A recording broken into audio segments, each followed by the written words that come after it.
In the previous film, I merely reiterated the words of historians that before the discovery of America by Europeans, Native American tribes had yet not entered the so-called Iron Age, and the pre-Columbian Native Americans were unfamiliar with iron tools, meaning, we conclude, they could not have shaped construction stones and consequently built their pagan temples before the arrival of Europeans.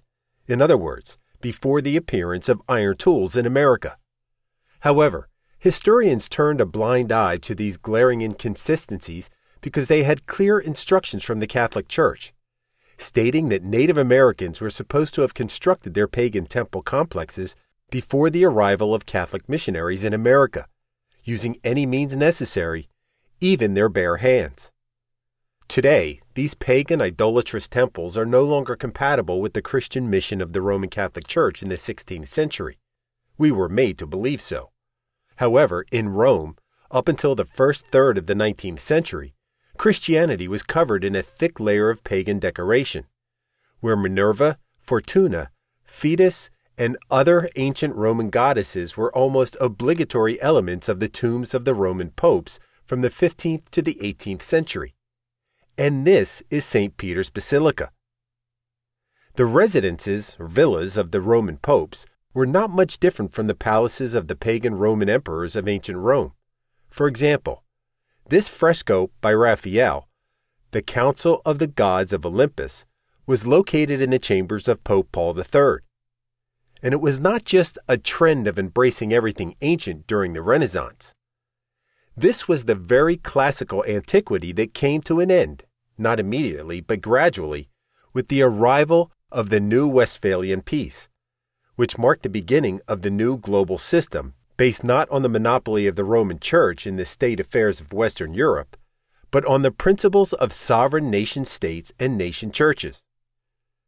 On this engraving, Pope Pius VII, early 19th century, is depicted surrounded by ancient Roman goddesses: Minerva, standing behind the Pope; Bellona, the goddess of war. The broken chain in her hand symbolizes the restoration of papal freedom after Napoleon, and other characters from Roman mythology unrelated to Christianity. Yes, this is what Christianity was like until the 19th century, with elements of paganism and tolerance towards religious diversity, as long as it wasn't politically motivated like the Protestants. So why did the Franciscan monks, Dominicans, Augustinians, and later the Jesuits, who were the actual rulers of colonial Latin America in the 16th century, have to act differently and impose a foreign faith and ideology on the indigenous people right away?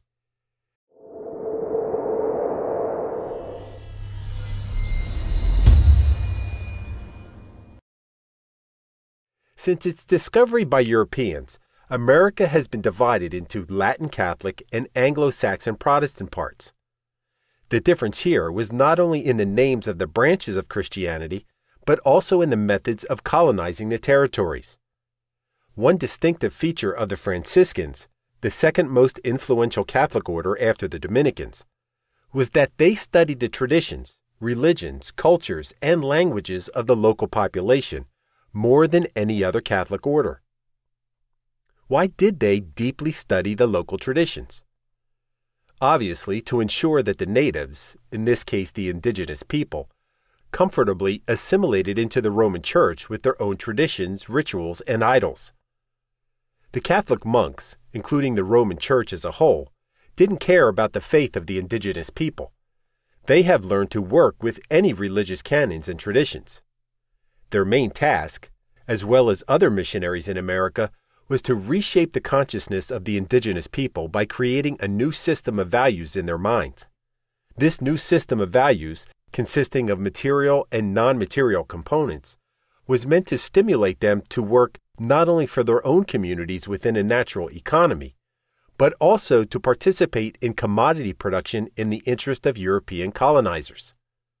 Without Catholic missionary monks, highly skilled specialists in reshaping human consciousness, it would have been practically impossible. In contrast to Catholic missionaries, Protestant clergy in the North American states didn't understand how to make the indigenous people work on plantations and mines. They didn't have the same maneuver as the Catholics, who tolerated the beliefs and religious preferences of the natives. The sole and exclusive religion of the Protestants was pure Christianity, without Minerva and Fortune. However, the value system of European Christianity was incomprehensible to the Native Americans of North America and did not align with their perceptions of the surrounding world.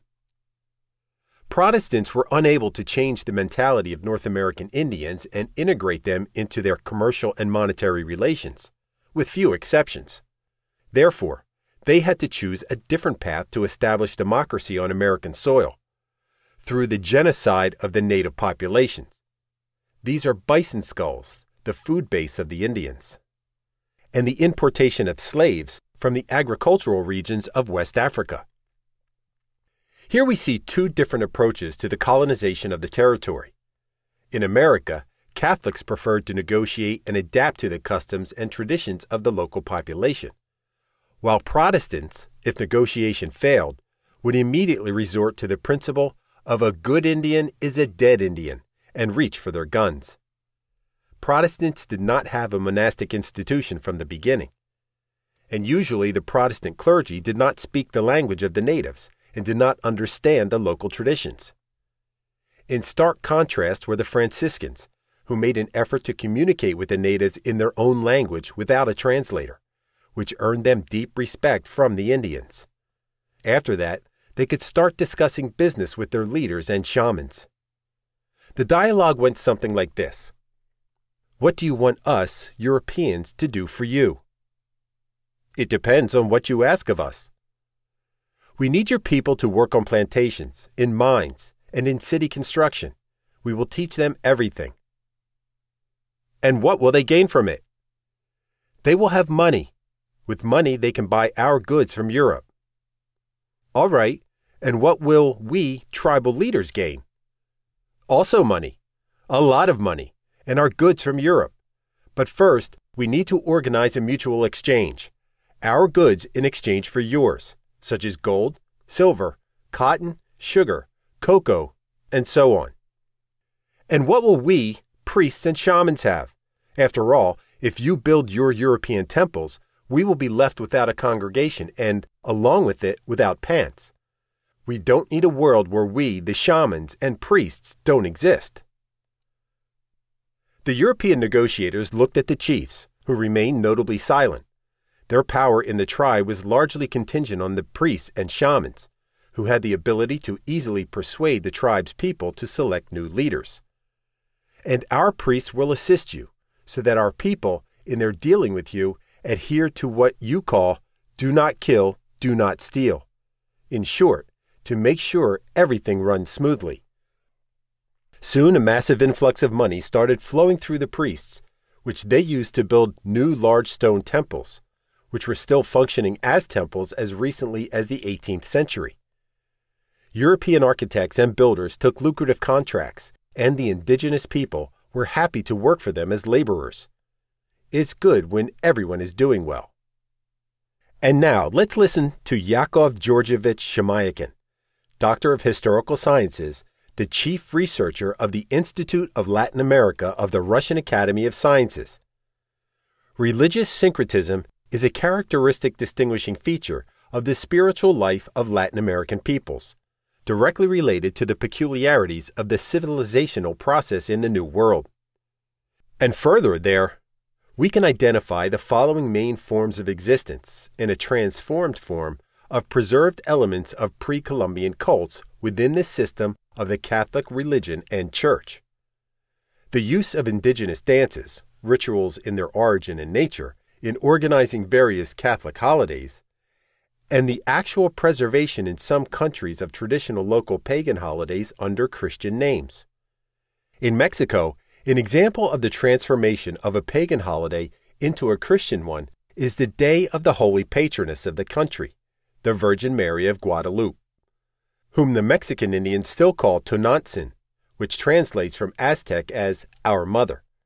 In Aztec mythology, the Mother Goddess personifies the earth of the lunar deity. Mountain peaks and hills were dedicated to her, in particular the Tepeyac Hill, on top of which the Holy Virgin of Guadalupe appeared to an Indian named Juan Diego after the Spanish conquest. In modern Mexico, the Basilica of the Virgin of Guadalupe stands on the site of the Temple of Tonantzin.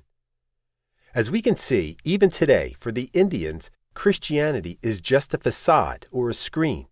They remained pagans and idolaters as they were. The only progress and mutual understanding achieved is that Indian priests no longer build their own temples, but culturally conduct their events within the walls of Catholic churches. Fortunately, Catholics, not Protestants, are far more liberal and tolerant towards the religious diversity of their colonial flock. As long as there is income from each parish, the rest is not so important.